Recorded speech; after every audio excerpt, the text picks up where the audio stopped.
There were 3 glasses on the table, 2 with lipstick. None were mine. I stared at them like an idiot, still pretending to scroll through my phone while the laughter behind the bathroom door got louder. It wasn't even real laughter, more like those polite, breathy giggles people use when they want to seem interested. Except Camille never fake laughs with me anymore. She'd been in there for nearly 12 minutes, freshening up, but her voice was one of the 3 echoing off the tiles. I recognized the second one too, her boss, with that slow, dragging tone like every word he speaks is too expensive to waste on normal people. I didn't know the third voice. Probably the blonde from HR with the fake accent and the red heels. I didn't care. I cared that Camille brought her wine glass into the bathroom. I cared that she laughed harder in there than she had in our last 3 dinners combined. And I cared that I was the only person at this rooftop party who seemed to notice I was being publicly ghosted by my own wife. The moment we got here, she let go of my hand. No kiss. No stick with me. Just a light smile and a whispered, "You'll be fine, babe," before vanishing into a sea of tailored suits and champagne flutes.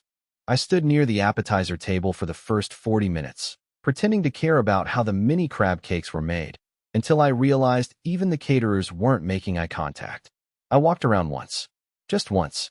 Made a full, slow loop. She didn't see me. Or maybe she did and pretended not to. Either way, I ended up back at our tiny 2-person table alone. And then the bathroom thing happened. She didn't even look surprised when she came out. She just raised one brow like I was the one acting weird. "You okay?" she asked, brushing her hair behind her ear, freshly glossed lips still glistening. "Yep," I lied. "Just admiring your glass collection." She didn't laugh. She just looked past me, over my shoulder, at someone else. And then said, "I'll be right back." Spoiler, she wasn't. I waited 11 more minutes. Counted every one of them. I refreshed the weather app just to keep my fingers moving. Drank half a flat soda someone had left behind. At some point, I stood up. Not out of anger, not even sadness. I just felt invisible. So I walked out the glass doors, nodded politely at the security guy who didn't ask if I was okay, and disappeared down the stairs instead of taking the elevator. And 5 minutes later, not 4, not 6, she texted me. "Where are you?" No punctuation. No concern. And the most insulting part? She still hadn't noticed I never touched my drink. I didn't reply to her message right away. I watched the 3 dots appear, then disappear, then come back, then vanish for good. She was typing something. Maybe deleting. Maybe thinking better of it. Or maybe her boss cracked another joke, and she slipped the phone into her clutch without a second thought. I sat on a concrete ledge outside the venue, jacket folded over my arm, the night too warm to justify it. I looked up at the building's glass facade and wondered if I could spot her silhouette behind one of the high windows. I couldn't. Just my own reflection in the dark glass. Hunched shoulders, tired eyes. I looked like someone who had just left a party he never belonged at. I waited 8 minutes before texting back. Didn't feel like staying. That's all I said. 5 words. Dry. Neutral. I didn't ask her to come out. I didn't ask if she noticed anything was off. I didn't ask if she missed me. Because I already knew the answer. When she finally responded, it was worse than I expected. "You could have said by LOL." That LOL broke something small in me. It wasn't even cruel, just careless. That's what stung the most. She didn't even try to pretend she cared. Didn't ask if I was upset, if I felt left out, if she'd done something wrong. Just LOL. Like me walking out of that party alone was a punchline. I didn't answer. I took the long way home, stopped for gas even though I had half a tank, circled the block twice before pulling into our driveway. Her car wasn't there. Of course it wasn't. I showered in silence, towel dried my hair like a ghost, then sat on the edge of the bed staring at the closet door for no reason. On the nightstand, her perfume bottle, the one I bought her last Christmas, was open. The cap was missing. I found it later behind the lamp, knocked over like everything else that's been slipping through the cracks lately. She came home at 1:12 a.m. I wasn't asleep, but I didn't move. The door clicked shut softly. Her heels were off already. She patted in like a cat, careful not to make noise. That made me angrier than if she'd slammed the door. She didn't want to wake me because waking me would mean talking, facing me, explaining something, anything. She climbed into bed like it was a normal Thursday. Her side of the mattress dipped. Her hair smelled like mint and wine and maybe someone else's cologne. I couldn't tell. I didn't ask. She didn't ask either. She didn't say, "Are you okay?" or "I'm sorry," or even "You left early." Nothing. Just silence, 2 feet apart, under the same blanket that suddenly felt like a wall of concrete. And I lay there, staring at the ceiling fan, counting the seconds between each spin, waiting for her to say something. She never did. Not that night. Not the next morning either. But something changed. And it started with the forgotten voicemail I didn't know she left until I played it by accident 2 days later. I wasn't supposed to hear it. That's what made it worse.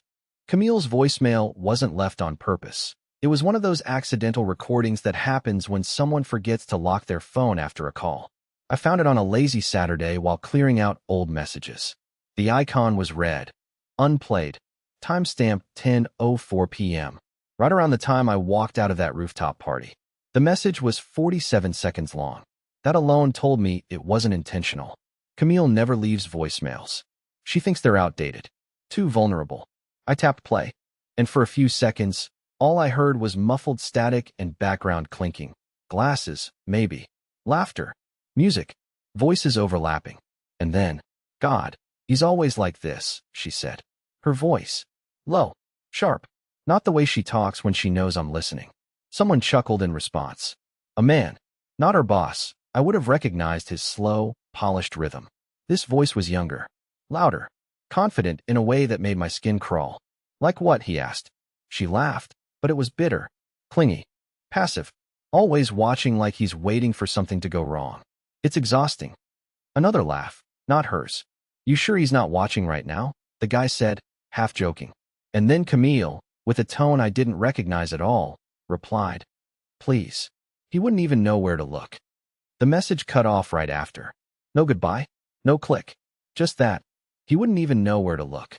I stared at the screen in my hand like it had slapped me. I played it again. And again. Each time, I picked up on some new detail. The way her voice got lower, more intimate, like she was saying something meant only for people not married to her. Like I was just in the way. I didn't confront her. Not right away. Instead, I deleted the voicemail like a coward. Like maybe if it disappeared, the words would too. But that sentence stayed lodged in my brain all weekend, echoing at the worst moments. When we were brushing our teeth. When she reached across me for the remote. When I asked if she wanted coffee, and she said sure, without looking up. He wouldn't even know where to look. I became obsessed with it. Did she mean I'm blind? Clueless? That I couldn't see what was right in front of me? Or did she mean something else entirely? Something happening behind my back. By Monday, I wasn't sleeping. By Tuesday, I started testing things. I left the house without telling her where I was going. Just walked out, keys in hand, no explanation. Normally, she'd text within 20 minutes. This time, nothing. Not even a question. So I pushed it further. I stopped logging into our shared calendar. Canceled one of our dinner reservations without telling her. Deliberately didn't remind her about the mechanic appointment for her car. She didn't notice. Or if she did, she didn't care. But on Thursday night, 5 days after that voicemail, something happened that shattered the little script we'd both been pretending to follow. She came home late. Hair damp. No explanation. Tossed her bag on the couch and sat across from me, scrolling her phone with an oddly satisfied look on her face. I asked where she'd been, and she smiled. Just smiled. No answer. And something in that silence told me the truth was already written. I just hadn't looked in the right place yet. I didn't start looking for evidence. I swear I didn't. I wasn't that kind of guy. I didn't want to be. But there's this moment, a very specific kind of moment, where something so small happens, so impossibly stupid and forgettable, that it forces your brain to re-examine everything. For me, that moment was a jacket. It was draped over the back of our kitchen chair on Friday morning. Dark green, corduroy, a little oversized. I had never seen it before. Not on her. Not in the closet. Not in the laundry. But there it was, sitting like it belonged in our home, like it had always been there. I stared at it for maybe 5 minutes. Didn't touch it. Didn't sniff it like some jealous freak. I just stared, heart thudding in my ears, waiting for my brain to come up with a reasonable answer. Camille walked in 10 minutes later. Hair wrapped in a towel, coffee half poured. Her eyes flicked past me and landed on the chair. "Oh," she said, casual as weather. I borrowed that from Lindsay. Her voice was too light. It had a practiced tilt, like she'd rehearsed it. Lindsay was her coworker. Single. Loud. Harmless. The kind of woman who flirted with anything that blinked. I didn't like her, but Camille adored her. Claimed she was misunderstood. She's just honest, she'd say. Still, something about the way Camille said it. Not, Lindsay let me borrow it. Or, I grabbed it on accident. No, I borrowed it. Like the jacket had its own planned journey. Like it had a script. Like she knew I'd ask. Except I hadn't. I didn't say a word about it. I just nodded and sipped my cold coffee and pretended to scroll my emails. But inside, my brain had already shifted into something colder. Calculating. I started cataloging things. Like how she took 2 extra minutes in the shower every morning that week. Like how she started wearing mascara on Sundays. Like how the passcode on her phone changed. Just 1 digit, but enough to make me notice. The kind of man I was turning into? I hated him. I really did. But I also couldn't stop. That night, I asked if she wanted to watch our usual show. We were 3 episodes behind. She said she was tired. Went to bed early. I waited 15 minutes, then turned off the lights and walked into the bedroom as quietly as I could. She wasn't asleep. She was lying there, eyes open, phone turned away from me. Screen dim, fingers moving. She didn't notice I was watching her. She smiled at the screen. Not a full smile, just a twitch of her lips. A softness. I coughed, loud enough. She jumped. Sorry, I said. Didn't mean to scare you. She locked her phone. Too fast. Too practiced. It's fine, she whispered, rolling over. Long day. I nodded. Slid into bed next to her. Counted 6 inches between our shoulders. Watched her breathing slow into the rhythm of fake sleep. That was the night I decided to check her laptop. Not to snoop. Not yet. Just to see if anything was off. The next morning, while she was in the shower, I opened it. Calm hands. Dead heart. I told myself I was just checking for something stupid. A calendar entry, maybe. A name. Something innocent. It was locked. She never locked her laptop. Ever. My stomach sank in a way that felt final. And later that afternoon, when she left to grab wine with Lindsay, she made a mistake. She left her Apple Watch charging on the nightstand. It lit up at 6:42 p.m. with a message that said, "Let me know when it's safe." My fingers trembled. That's when I realized something else. I'd been living in the same house with her, sleeping next to her, breathing her air, but I didn't know where she went at night. And worse, I didn't think I wanted to find out. I stared at the watch like it was radioactive. Let me know when it's safe. 7 words. Just 7. But they rearranged everything I thought I understood about my life. I didn't recognize the number, just a string of digits. No name. No contact photo. The kind of text that people delete afterward, so it doesn't leave a scent. But she'd been in a hurry. That's what got me. She always charged her watch when she got home, not before. But today? Today she'd been distracted. Rushed. I didn't answer it. I didn't touch it. I didn't even breathe for a few seconds, afraid some motion would erase it, like a fragile fingerprint on glass. I grabbed my phone and took a photo of the screen, just in case.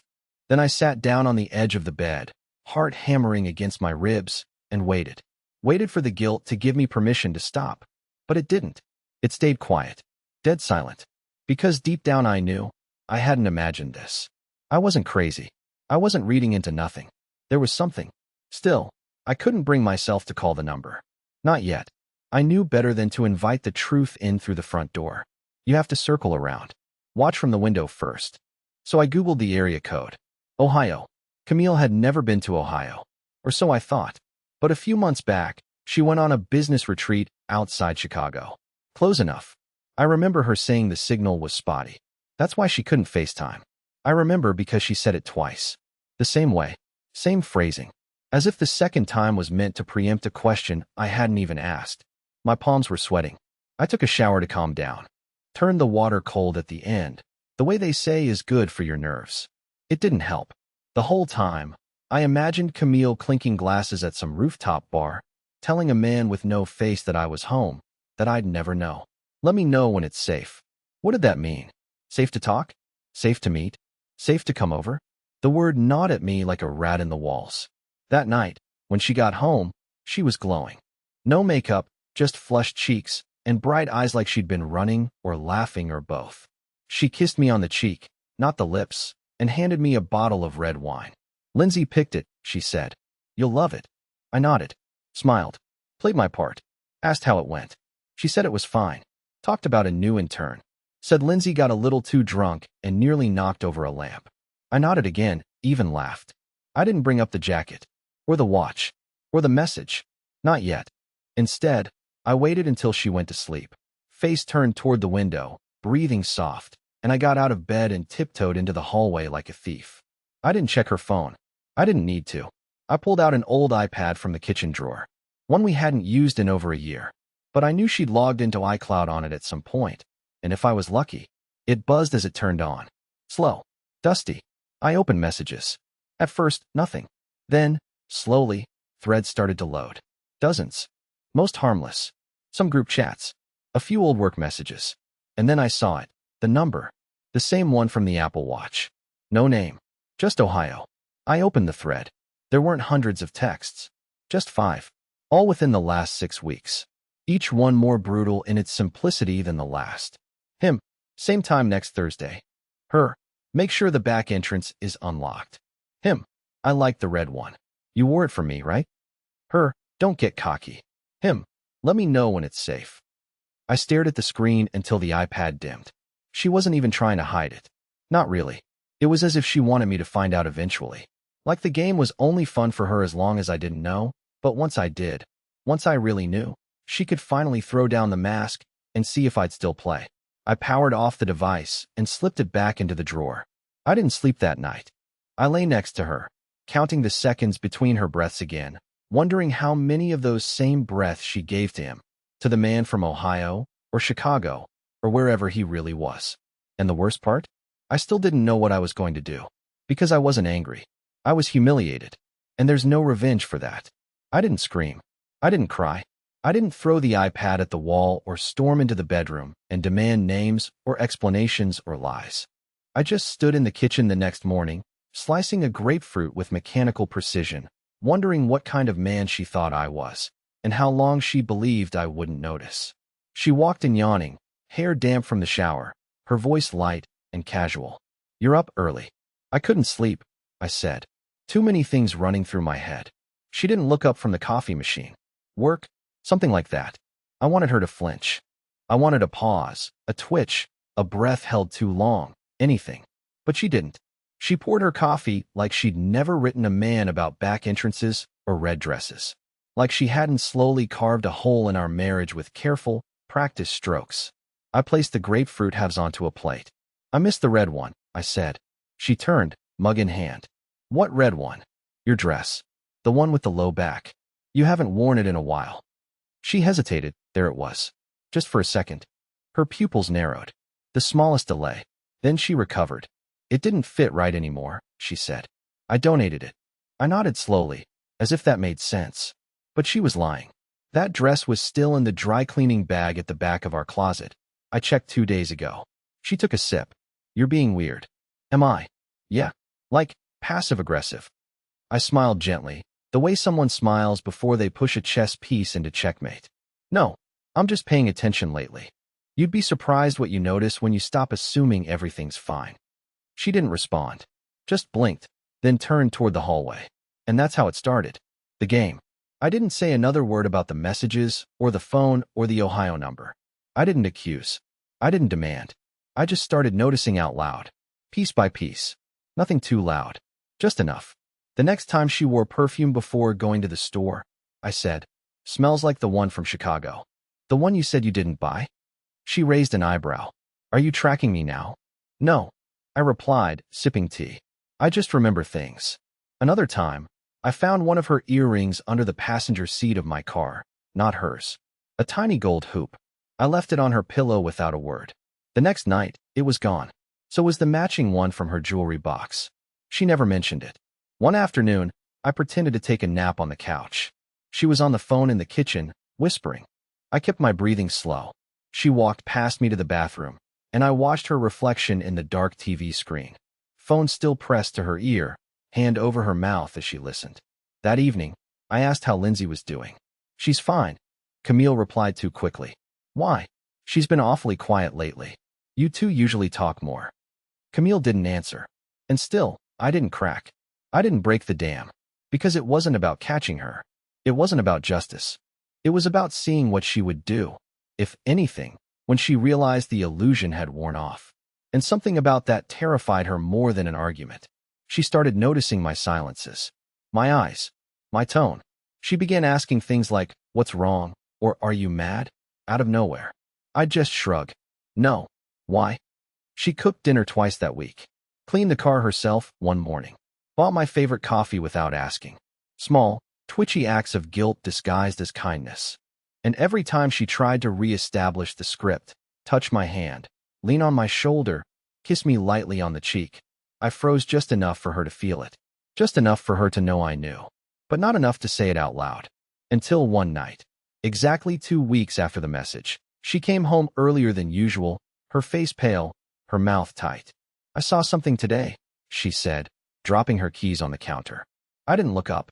Oh, a guy in the parking lot was staring at me. I think he followed me from the gas station. I tilted my head, finally meeting her eyes. "That's strange. Maybe he recognized you." She narrowed her eyes. "What's that supposed to mean?" I stood and took my mug to the sink. "Nothing. Maybe you're just noticeable." Her expression shifted. Not fear, not confusion, recognition. She knew. She finally understood that I wasn't accusing her. I was watching her unravel herself. The morning after the parking lot story, Camille was quiet. Not cold, not distant, just careful, measured, like someone walking across a frozen lake, trying not to make a sound. She made toast. She folded laundry. She asked if I wanted to go for a drive later, get some air. I told her I was tired. She nodded like she expected that answer. The way she looked at me changed. Not the usual sideways glance, not the glazed-over boredom I'd gotten used to. This was something else. Suspicion, maybe, or fear. As if she was trying to figure out whether I was the same man she married or something else entirely. Someone who knew everything and was simply choosing not to use it yet. I wasn't doing anything dramatic. No spying. No snooping. I didn't even touch her phone or bring up the number from Ohio again. I just let her sit in it. Let her wonder how much I knew, how long I'd known, and what I planned to do with the truth. That's what scared her. Not the possibility of getting caught, but the uncertainty of not being confronted. She needed me to make the first move. I refused. That night, she cooked pasta. Her sorry dish. She used to make it after arguments or when she canceled on me last minute. I hadn't seen it in months. She set the table for two, lit candles, opened wine. It looked like a date, but it felt like a funeral. We sat across from each other in silence for a while. I could hear the clock ticking in the hallway. She pushed pasta around on her plate, then finally said it. "I feel like you're mad at me." I looked up slowly. "Do you?" "I don't know. You've been different lately." "Have I?" She flinched, just slightly. "Don't do that." "Do what?" "That thing where you repeat what I say. Like you're testing me." "I'm not testing you," I said calmly. "I just like clarity." She stared at me for a long moment. Then she said the thing that almost made me laugh out loud. "Are you cheating on me?" I actually choked a little on my wine. I wiped my mouth, took a breath, and studied her face. "You think I'm cheating? You've been distant. Secretive. You leave your phone face down. You don't say where you're going anymore." I tilted my head. "That's interesting." "What is?" "That you noticed." Her lips parted, but she didn't speak. I watched her eyes scan my face for clues. Guilt, anger, sadness, anything. But I gave her nothing. Just the truth wrapped in a perfectly still expression. "I'm not cheating," I said after a beat. "I just stopped explaining myself." "Why?" "Because you stopped asking questions a long time ago. And now suddenly you care." She looked down at her plate, then pushed it away. She hadn't taken a single bite. That's when I knew I had her. Not in the cruel, victorious way. This wasn't about winning. It was about watching her feel what I'd felt for months. Uncertainty, paranoia, silence. She stood up, cleared the dishes. I didn't offer to help. She didn't expect me to. But just before she left the kitchen, she paused. "Do you still love me?" she asked, her voice low.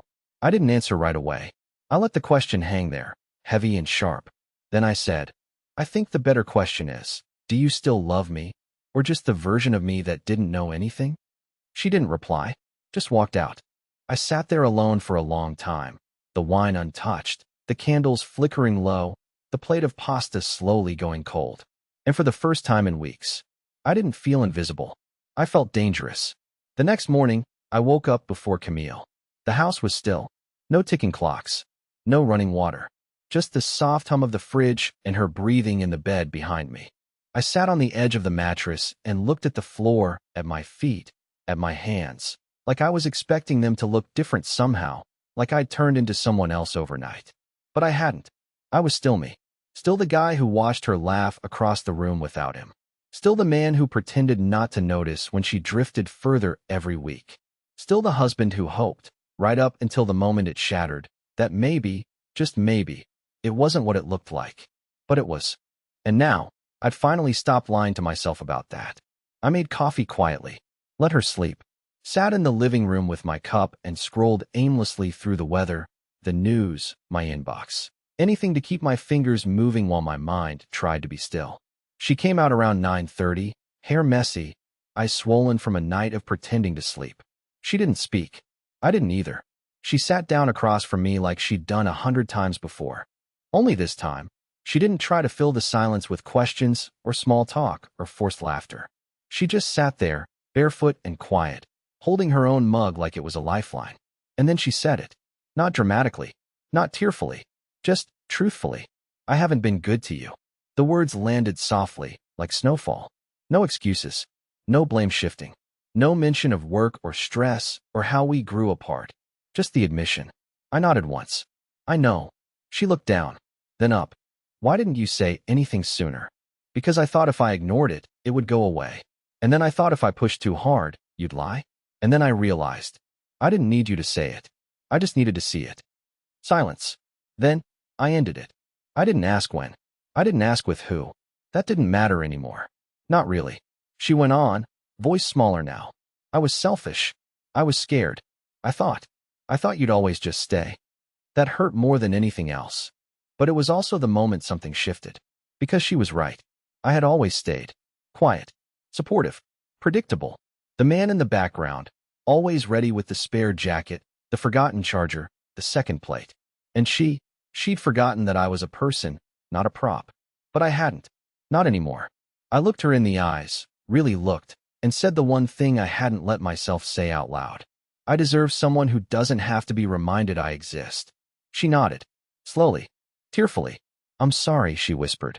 I don't expect you to forgive me. I needed you to know that I see it now. I stood up, walked over to her. Not to yell, not to leave, just to sit beside her on the couch like we used to, back when things were simple. We didn't make promises. We didn't plan the future.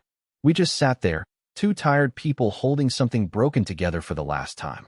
And then, for the first time in what felt like years, I smiled. Not because everything was fixed, but because I'd finally stopped waiting to be chosen. Later that week, I packed a small bag. Not in anger, not to punish her, just to give us both the space to think clearly. We agreed to try counseling. If it didn't work, we'd walk away gently. But for now, she said goodbye at the door, pulled me into a long, quiet hug, and whispered, "Thank you for not turning cruel." I whispered back, "Thank you for finally telling the truth." And as I stepped into the fresh air, sunlight warming my face, one thought echoed in my head louder than anything else. I'm still whole.